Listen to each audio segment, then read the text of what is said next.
నమస్తే. సిద్దిపేట జిల్లాలో ఉన్నాం మనం. సిద్దిపేట నగరానికి ఆనుకొని ఉన్న మిట్టపల్లి గ్రామ పంచాయతీ సిద్దిపేట అర్బన్ మండల్కి వస్తుంది ఇది. ఆ ప్రాంతంలో మనం ఉన్నాం. ఇప్పుడు నా వెనకాల ఉన్న ఒక college Surabhi institute of medical sciences. ఇది మెడికల్ కాలేజ్. ఇది దాదాపుగా ఒక 15 ఎకరాల విస్తీర్ణంలో ఉన్నటువంటి కన్స్ట్రక్షన్ ఇదంతా కూడా. ఎందుకు ఇక్కడికి రావడం జరిగింది, ఈ కాలేజ్కి సంబంధించిన వ్యవహారం ఏంటి అంటే, లాస్ట్ మనం ఒక నెల రోజుల క్రితం దీని మీద ఒక వీడియో చేసినాం.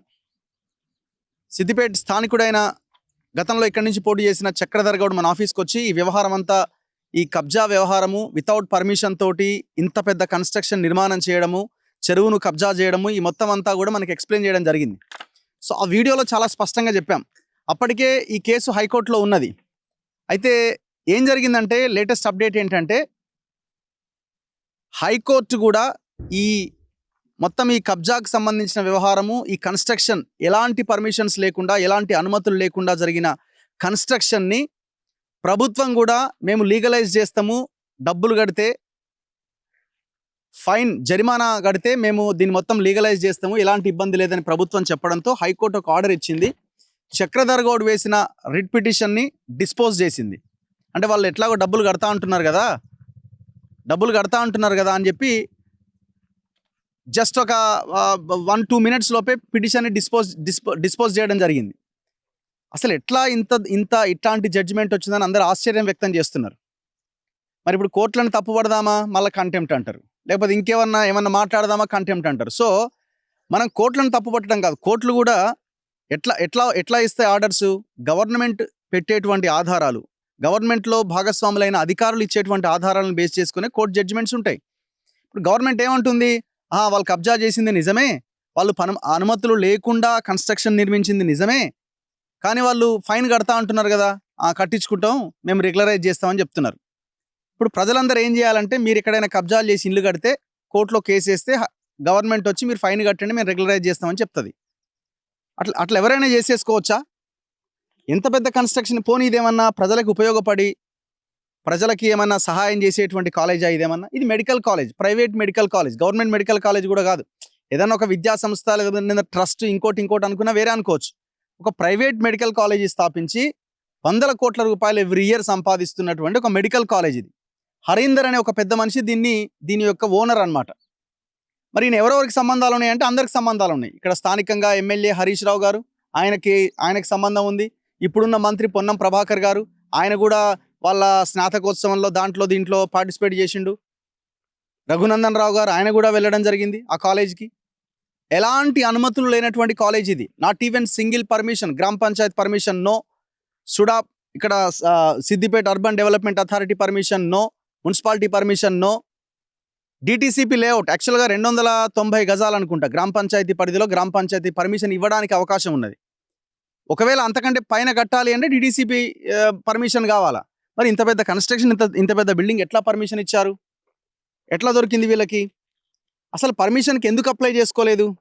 ఇవన్నీ కూడా ప్రశ్నలు. ఇవన్నీ ఆలోపే ఆయన కోర్టుకు వెళ్ళడం, చక్రధర్ గౌడ్ దీని మీద కొట్లాడుతున్న సమయంలోనే కోర్టు ఇలాంటి జడ్జిమెంట్ ఇవ్వడం. సరే, కోర్టు జడ్జిమెంట్ ఆయనకి నచ్చలేదు, మళ్ళీ పై కోర్టుకు వెళ్తాడు. ప్రతి సందర్భంలో మనకు అనుకూలమైన తీర్పులు రావాలని ఏం లేదు. రకరకాల తప్పుడు పత్రాలు లేకపోతే తప్పుడు ఆధారాలు చూపించడం వల్ల తీర్పులు అటు ఇటు అవుతుండొచ్చేమో. సో ఆయన మళ్ళీ పై కోర్టుకు వెళ్తాడు, మళ్ళీ కేసు నిలబడుతుందని మేము అనుకుంటున్నాం.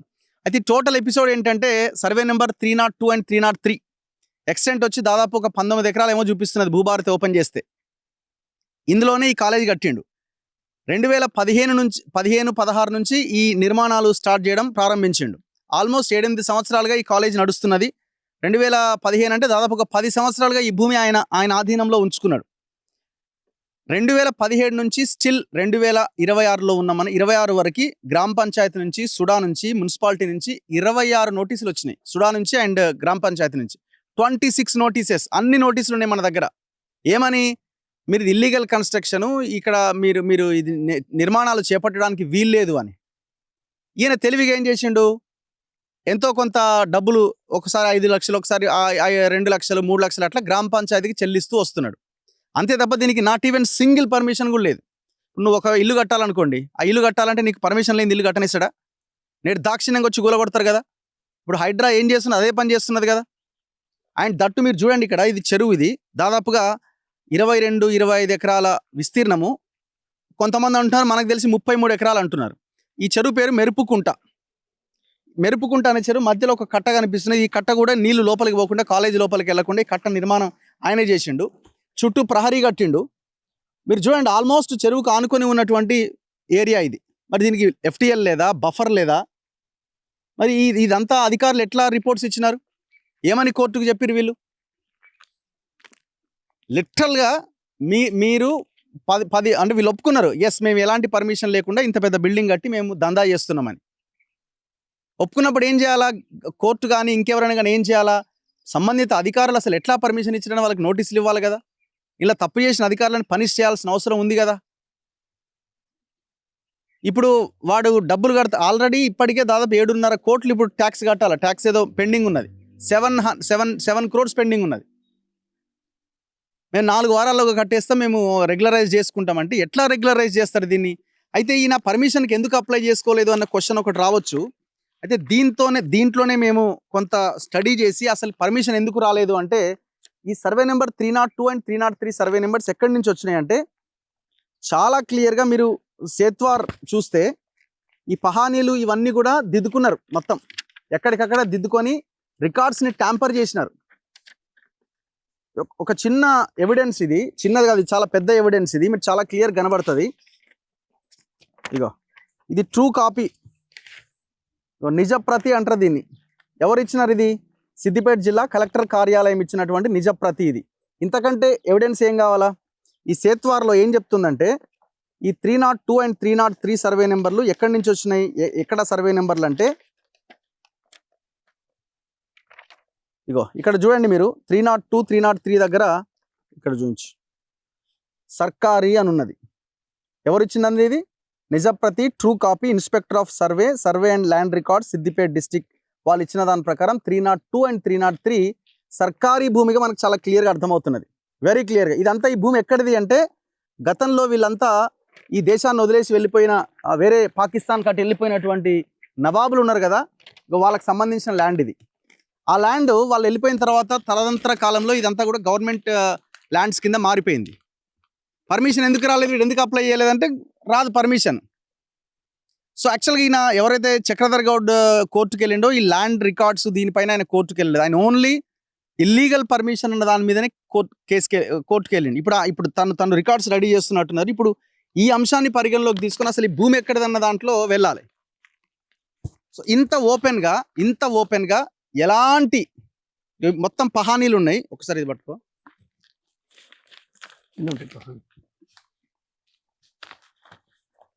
ఈ పహానీలు ఉన్నాయి, పహానీలు పేర్లు ఉన్నాయి, ఖాతా నెంబర్లు లేవు. అసలు ఖాతా నెంబర్లు లేని పహానీలు ఉంటాయా? పేరున్నది, పట్టేదారు పేరున్నది, దాంట్లో ఇగో ఖాతా నెంబర్ లేదు చూడండి. So and so survey number 302, 303/1 అని ఇక్కడ పేరున్నది కానీ ఖాతా నెంబర్ లేదు. ఇది ట్రూ కాపీ అట్ ఇది.